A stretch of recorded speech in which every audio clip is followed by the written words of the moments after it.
ఇప్పుడు అందరికీ హాలిడేస్ ఉంటాయి కాబట్టి కొద్దిగా యూత్ ఇట్లాంటి వాళ్ళు మైనర్ డ్రైవింగ్ చేసేది ఛాన్సెస్ కూడా ఎక్కువ ఉంటాయి కాబట్టి మైనర్ డ్రైవింగ్ కానీ డ్రంక్ అండ్ డ్రైవ్ సంబంధించి కూడా మనం కొద్దిగా డ్రైవ్ ఒకటి కండక్ట్ చేస్తున్నాం. సో మైనర్ డ్రైవింగ్ ఇలాంటిది చేస్తే మాత్రం తల్లిదండ్రులు మనం రెస్పాన్సిబిలిటీ ఫిక్స్ చేయాల్సి ఉంటుంది.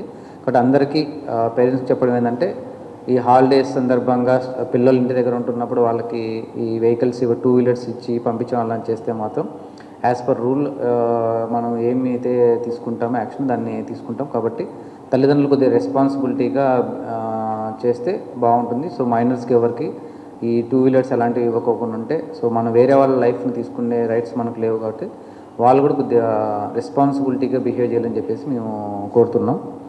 తర్వాత ఈవ్ టీజింగ్ ఇట్లాంటి వాటి గురించి కూడా మనం ప్రాపర్గా చూసుకుంటున్నాం. సో ఈ కమింగ్ 1 వీక్ ఏదైతే మనకి హాలిడేస్ ఈ ఫెస్టివల్ టైం ఉంటుందో మన పోలీస్ డిపార్ట్మెంట్ అంతా విజిబుల్ పోలీసింగ్ అనేది మనం ఎన్షూర్ చేసుకుంటాం. అట్ ది సేమ్ టైం ఈ షాపింగ్కి వచ్చే వాళ్ళు కూడా ఎక్కువ ఉంటారు కాబట్టి చైన్ స్నాచింగ్ జరిగే ఛాన్సెస్ ఎక్కువ ఉంటాయి. దానికి సంబంధించి కూడా ప్రజలకు మేము కోరుకునేదంటే వాళ్ళు కూడా కొద్దిగా అవేర్గా ఉండి ఎవరైనా సింగిల్గా వెళ్ళకోకున్నట్టుగా ఏవైతే మేము పోలీస్ వారు చెప్తున్న ప్రికాషన్లు వాటిని పాటిస్తే ఈ చైన్ స్నాచింగ్ అవి జరగడానికి కూడా ఛాన్సెస్ తక్కువ ఉంటాయి. ఎందుకంటే మన సైడ్ నుంచి పోలీస్ డిపార్ట్మెంట్ నుంచి మనం అన్ని రకాలుగా చేస్తాం. అట్ ది సేమ్ టైం ప్రజలు కూడా వాళ్ళ సైడ్ నుంచి కూడా కొద్దిగా అవేర్నెస్ చూసుకోవాలి. వాళ్ళు కూడా కొద్దిగా రెస్పాన్సిబుల్గా ఉంటే మనకు ఈ చైన్ స్నాచింగ్ అనేటివి జరగకుండా ఉంటాయి.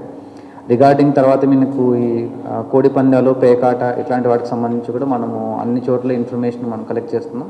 అలాంటి వాటికి ఎక్కడ మనకు పర్మిషన్ అలాంటిది ఏమీ లేదు. సో కాబట్టి దానికి సంబంధించి కూడా మీడియా వాళ్ళకు కూడా ఏదైనా ఇన్ఫర్మేషన్ ఉంటే మాకు చెప్తే దానికి తగ్గట్టు కూడా మేము యాక్షన్ తీసుకుంటాం.